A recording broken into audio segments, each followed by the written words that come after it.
Guys welcome to जयसन Kota channel. इनकी நம்ம வீடியோல வந்து என்ன பார்க்க போறோம்னு கேட்டிங்கனா வந்து ஒரு குட்டி vlog தான்.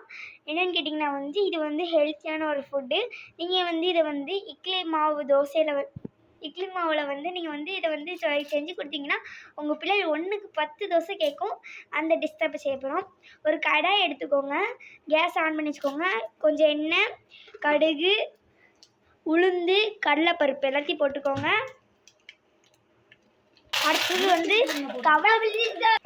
கருவேப்பிலை போட்டுட்டோம். அடுத்தது பூண்டு வத்தல் போட்டுக்கலாம்.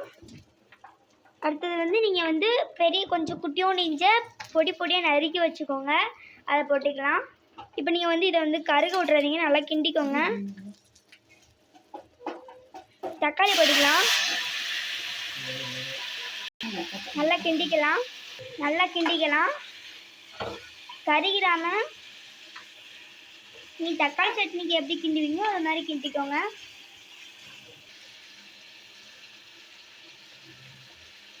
கொஞ்சம் நம்ம வந்து சால்ட் போட்டுக்கலாம், உப்பு போட்டுக்கலாம். அப்புறம் நம்ம நல்லா கிண்டிக்கலாம். இந்த ரெசிபி வந்து உங்களுக்கு நல்லா வரும், நல்லா டேஸ்ட்டாகவும் இருக்கும். குழந்தைங்களுக்கு வந்து இது ரொம்ப ஹெல்த்தியான ஃபுட்டு. நீங்கள் சுட்டு கொடுங்க. அதுக்கப்புறம் கமெண்ட் பாக்ஸில் வந்து கமெண்ட் பண்ணுங்கள், இது உங்கள் குழந்தைங்க எவ்வளோ சாப்பிட்டாங்கன்ட்டு. அடுத்தது வந்து நம்ம வந்து வெங்காயம் போட்டுக்கலாம். பெரிய வெங்காயம் வந்து பெருசாக இருந்துச்சுன்னா 2 போட்டுக்கோங்க, சின்னதாக இருந்துச்சுன்னா 3 போட்டுக்கோங்க. நல்லா கொஞ்சம் பெருசாகவே கட் பண்ணிக்கோங்க. நல்லா வதக்கிக்கோங்க. நல்லா கிண்டிட்டு கொஞ்ச நேரம் விட்டுருங்க. அடுத்து வந்து புதினா கொத்தமல்லியை போட்டுக்கோங்க.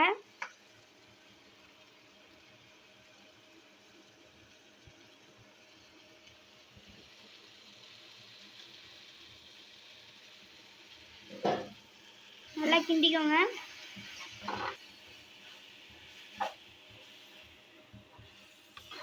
கொஞ்சம் நம்ம வந்து கரம் மசாலா போட்டுக்கலாம், அப்போ தான் நல்லாயிருக்கும்.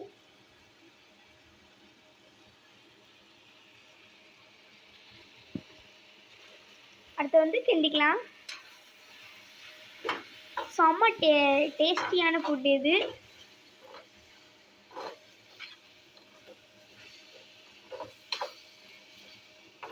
செஞ்சு பாருங்க, செம்ம டேஸ்டாக இருக்கும். உங்களுக்கு வந்து உப்பு வந்து தேவையில்லைன்னா போட வேண்டாம். உங்களுக்கு தேவைன்னா கொஞ்சோண்டு உப்பு வந்து ஆட் பண்ணிக்கோங்க. உங்களுக்கு கொஞ்சம் உப்பு வேணும், உப்பு ஆட் பண்ணிக்கணும். நீங்கள் வந்து உங்களுக்கு உப்பு வேணால் ஆட் பண்ணிக்கோங்க. நம்ம வந்து நல்லா கிண்டிக்கலாம். இப்போ நம்ம வந்து கேஸ் வந்து அமர்த்திக்கலாம். அடுத்து வந்து இது வந்து நல்லா ஆறுனதுக்கப்புறம் வந்து மிக்சியில் போட்டு நம்ம வந்து அரைச்சிக்கலாம். இப்போ நம்ம வந்து மிக்சியில் வந்து எடுத்துட்டு போட்டுக்கலாம். மிக்சியில் மாட்டியாச்சு. இப்போ நம்ம வந்து அரைச்சிக்கலாம். இப்போ நம்ம வந்து அரைச்சாச்சு பாருங்கள், அது அப்படி அழகாக இருக்கு, நல்லா திக்காக இருக்குது. இப்போ நம்ம வந்து தோசை மாவு வந்து ரெடி பண்ணிக்கலாம். இப்போ நம்ம வந்து தோசை மாவில் வந்து இதை வந்து நம்ம வந்து ஊற்றிக்கலாம். இப்போ நம்ம வந்து இதை வந்து கலக்கிக்கலாம்.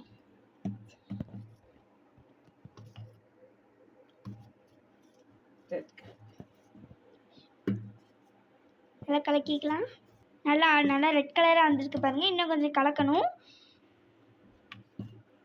நீங்களும் வீட்டில் வந்து இதை ட்ரை பண்ணி பாருங்கள். நல்லா கலக்கியாச்சு. இப்போ நம்ம வந்து பேனை வந்து அடுப்பில் வச்சுக்கலாம், நல்லா சூடாகட்டும். இப்போ நம்ம வந்து தோசையை வந்து தோசைக்கல்லை வந்து ஊற்றிக்கலாம்.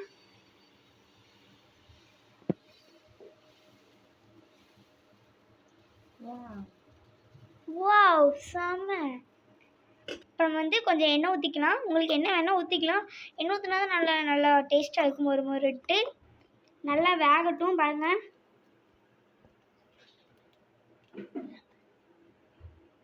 இப்போ நம்ம வந்து திருப்பி போட்டோம் பாருங்கள், அழகாக இருக்கா, செம்ம டேஸ்ட்டாக இருக்கும் பாருங்கள். நல்லா ரெட் கலராக அழகாக மிதமாக சூப்பராக இருக்குது பாருங்கள். நீங்களே பாருங்கள், நல்ல ரெசிபி.